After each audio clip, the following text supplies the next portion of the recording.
Énième conférence de l'ADP du collectif ce vendredi, les leaders de ces deux entités politiques ont ouvertement dénoncé les agissements du président de la CENI. Ils ont aussi annoncé leur intention de descendre à nouveau dans la rue, fustigeant au passage les récents propos du chef de l'État.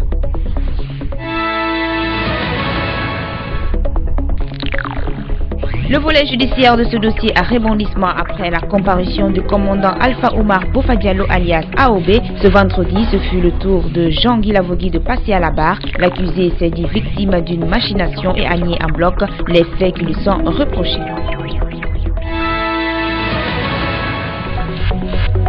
Le ministre d'État chargé des Affaires étrangères et des Guinéens de l'étranger veut établir une étroite collaboration entre son département et la presse guinéenne. François Luceni Fall a offert ce vendredi à Conakry un cocktail aux journalistes et responsables de médias, une occasion pour lui d'expliquer sa politique sur la diplomatie guinéenne.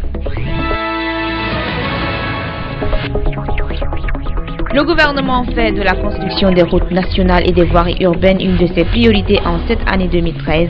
850 milliards de francs guinéens, soit 6,5% du budget national, sont accordés au secteur des travaux publics. Cependant, le gouvernement peine à avoir la totalité du montant du 10e FED, dont le décaissement est subordonné à la tenue des législatives. Remise ce vendredi des équipements de travail aux éléments des brigades anticriminalité, c'était au siège du ministère de la Sécurité et de la Protection civile. Ces équipements de travail offerts par le chef de l'État devraient permettre au BAC de lutter plus efficacement contre l'insécurité qui prévaut dans le pays.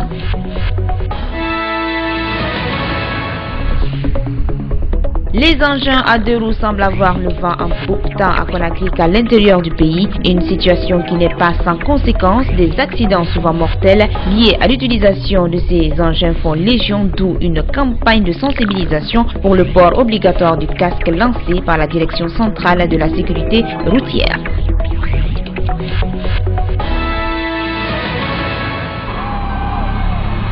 Les pêcheurs artisanaux ont reçu hier 100 gilets de sauvetage. Ces gilets ont été offerts par la société Guinée Games.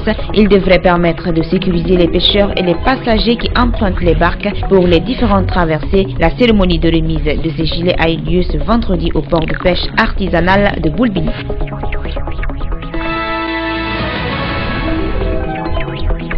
Cérémonie funèbre au Palais du Peuple. La dépouille mortelle de Amadou Ouri Ditin Diallo, décédé mercredi, a été exposée jeudi devant un parterre de personnalités. Amis, parents et anciens collaborateurs du défunt ont loué les œuvres accomplies par l'illustre disparu, le tout dans une ambiance de tristesse et d'émotion.